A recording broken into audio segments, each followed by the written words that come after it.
I'm recording Rissa and I'm here with my partner today, and we are doing a catfish mukbang. He's got some bread with his. I've got all the plantain in the world with mine.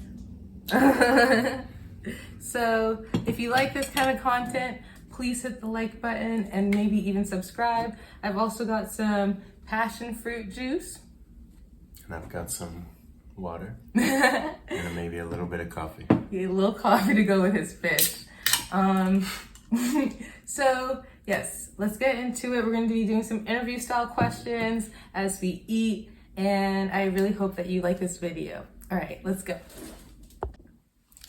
Alrighty. Okay, so cheers. Cheers. Sink it, as they say on Good Mythical Morning. This is pretty good. It's very passion fruity. Okay, first thing I'm gonna try are these plantains.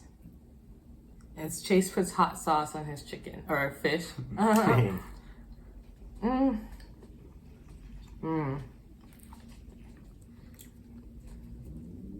This is the plantain, first one I'm eating. This one's a little undercooked, or maybe they were just a little ripe.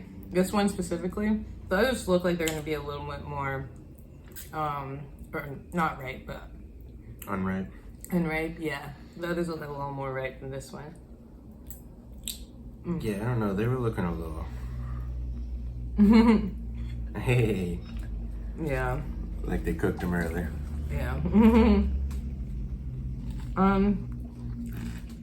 Let me try another one.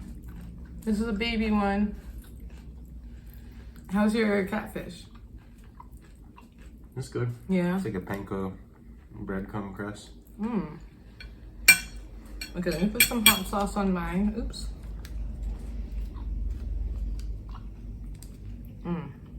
Okay. First question. What first got you into basketball? Because he loves basketball. I mean, excuse me. Something in my throat. It's spiciness. Breadcrumb. Coming from a family that is deeply invested in and love basketball, definitely helped. Like my dad used to tell stories about my grandpa playing in like just the what's it called, amateur leagues around Fort Pierre. And this is maybe 15, 20 years after the game was. And Fort Pierre's in South Dakota. Yeah, my fault. But not too long after the game was invented, my family was loving basketball. So, and then being a Celtics fan and being a March Madness fan, there are a lot of different ends if you love basketball throughout the year to get your fix. Every 4 years you get the Olympics. The WNBA is finally getting more recognition and airplay and everything. So it's definitely, lifelong passion. Oh, heck for yeah. sure. You can tell. Generational, intergenerational. Yeah. Yeah. That's pretty dope. So let me tell you how I think this fish tastes. First of all, the Texas Pete hot sauce is like so sour. But the fish is crunchy on the outside and then nice and soft and buttery on the inside, right? Yep, I would agree. Well, next question.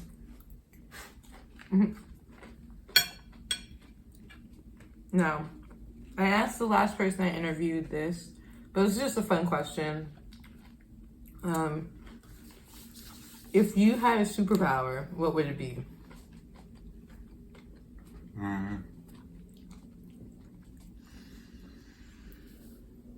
I guess like what is it called? Like the Thanos snap and anything happens. Oh, nice. The power of all powers. Give me that one. That's a pretty good one. Yeah. Or to be Spider-Man. That would be pretty cool too. Big Spider-Man fan. Okay. Now some questions about us. Okay. What's your favorite thing about me? That you're a sweetie pie and that you light up any room that you walk into. People are always excited. They say, "Oh, there's Rissa. Hey, my day just got better." So yeah, your energy and the fact that you're a beautiful soul in person. Oh, you're so kind. My favorite thing about you is,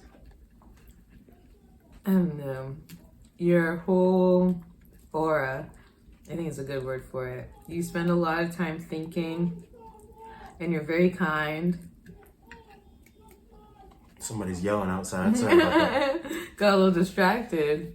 We got a bike race going on in Baltimore today, so maybe they're just saying pedal harder. Yeah.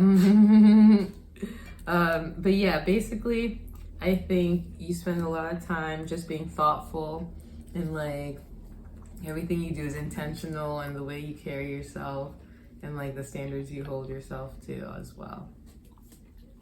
You're pretty admirable in that way. Thanks, sweetie pie.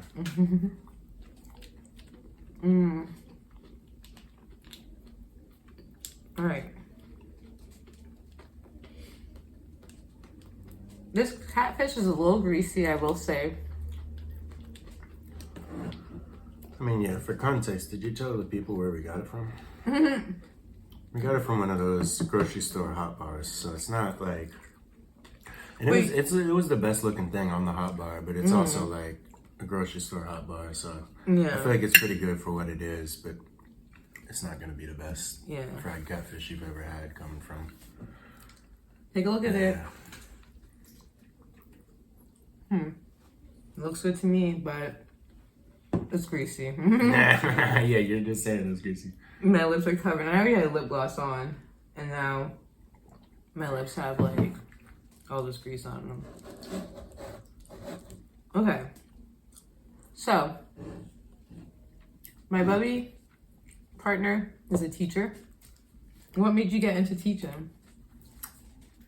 So in undergrad, I started at one school and ended at another for different reasons. And when I was between schools, because I had started as a journalism major and then I switched after my first semester to English, because I just didn't like you have to write in such a succinct and formulaic way. Yeah, you don't get any like extra, creative writing. Yeah, so I definitely felt I don't know, like I wasn't going to be a journalist after that first semester. But then in the time between the first and second school I went to, I did some substitute teaching, really just to make ends meet, and fell in love with teaching and working with kids. So then from there I went back to the second school, got my English degree, which didn't have any like teaching certification with it, and then that's what brought me up to Baltimore, the Baltimore City teaching residency, and getting folks like me who have area specific knowledge but no knowledge about how to actually teach, and teacher certification programs and into the classroom teaching. I'm my fifth year now. Yeah. What would you say is your favorite thing about being a teacher? The kids. Yeah. Yeah. You've met my students, and so you definitely understand. I feel like anybody who spends a day with them gets it pretty quickly. Yeah. They're fantastic human beings, and it's an absolute delight to get to work with them 9 months out of the year. Yeah. That is pretty nice. You do get the summers off. Yeah. That's another nice thing. I was gonna say, what's the biggest challenge that you've had to overcome with teaching? So I mean, there can be hard days with the students for sure. I'm not trying to act like it's a walk in the park every day. But I think the biggest challenge is definitely admin, and like when you're dealing with all of the different aspects of Background, teaching. stuff you like, have to do. You have the student aspect, but you kind of expect that coming in. But then you have A lot of adults paperwork, acting all funky, as managers do in any field. Yeah. But it feels harder to take on certain days because you just came from like the ups and downs of the classroom, and then someone is if they don't know how to talk to people, which I had an assistant principal in my 3rd year. Yeah. But everyone in the building was just kind of bristling with their management style, and people bristle harder when it comes to teaching because it's just like there's just so much other things that You have come to up do. in the day, Yeah. and it's not the ask that's wrong. It's just you have to know how to ask in a nice way, in a way that is like professional to professional. You know? Yeah, that is real. That's so real.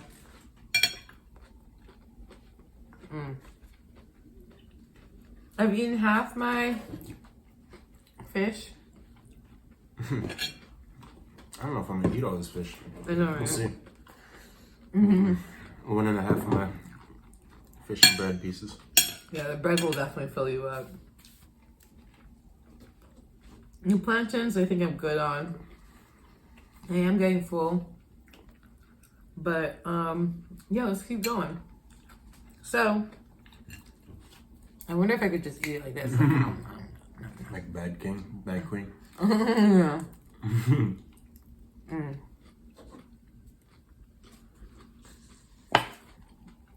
So, being 6'3", what does the world look like from your perspective? Pretty normal. I think tall people understand like big dogs in the sense that most big dogs that you meet think that they're small. They just think that they're regular size. Yeah. And interact with small dogs like they're the same size as them. You know? Yeah. And I think that's a Good analogy. Yeah, because it's not, I feel like it's when folks ask you about it that you become aware kind of thing. Or when you come into contact with somebody who is taller than you and you're like, oh my God, you're really tall as shit. Is this how people are seeing me? But yeah, for the most part, just regular, normal. Unless you're in like an airplane or a Toyota Prius or something. Yeah, it's squinched up. Yeah, being 5'3", I'm always looking up at people. But you get used to it, and then it becomes normal, you know? Well, you are used to it because it's your entire existence, pretty much. Yeah.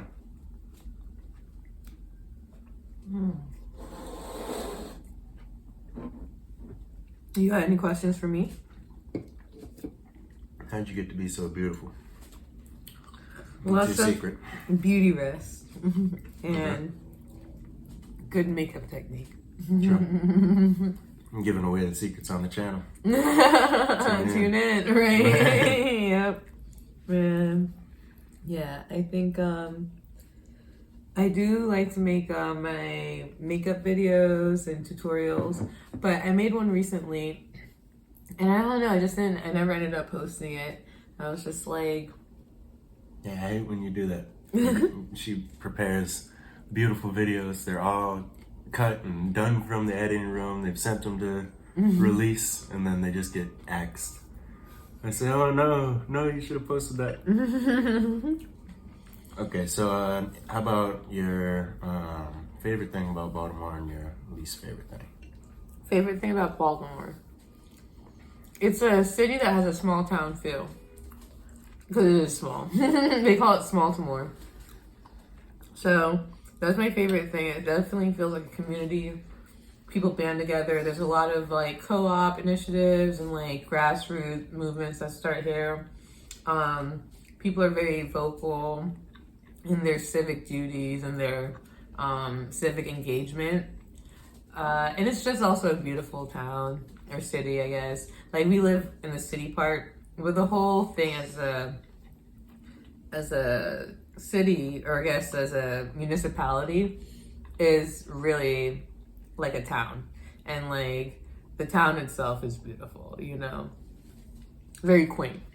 Ooh, I'm feeling gassy. The thing I'd say that I like the least, is like, I guess the public transportation system. I was gonna say the same thing. Yeah. Yeah. It just doesn't. The routes make sense in a very gridlock way, but I don't know. It just isn't like ideal. And no one takes the metro that we have here because it only goes in one like horizontal direction. And like people take it if they're going to those exact specific places, but there's so many other places that people do go that it doesn't go to, if that makes sense. Yeah. Well, I mean, it's just like it's one line and it goes through Northwest Baltimore and then downtown. And it's just that one line. Yeah. And I feel like the disconnected systems too between the bus, the light rail, and like if they were all one system, it would be a lot more. I don't know. There'd be less to say about it. Yeah. But no, especially as a country bumpkin, coming from South Dakota, there's a piece of me that until I was like, I think I was 12, and we went to Miami, my mom and I, and that was like my first realization that all big cities don't have like robust public transit. But then I don't know. I feel like Baltimore's one of the worst cities I've been to as far as that goes. Yeah. Beautiful city. You just need more options to get around if you don't have a car. Yeah. Well, I'm down to my last bite. No fish. I'm gonna do a little think it with you guys. Boop. All right, say bye to it. Bye, fish. Okay. I'm not eating the rest of the plantain because they're not that great. Yeah, I think I'm gonna put the rest away as well. But it was so fun having this video with you. You're a great guest and you talk very eloquently. No, not even. You're a great host though. Thank you for having me. Love being on Recording Rissa's channel. I think the last time I was on here was like a year and a half. You'd go back in the archives and see I was talking about random stupid basketball and football games. But it's been a minute. Thank you for the invite back. Of course, we love to have you here. And by we, I mean me. All right, y'all. Thank you so much for watching. We love you so much. And we'll catch you on the flip side. Like and subscribe. Of course. Bye.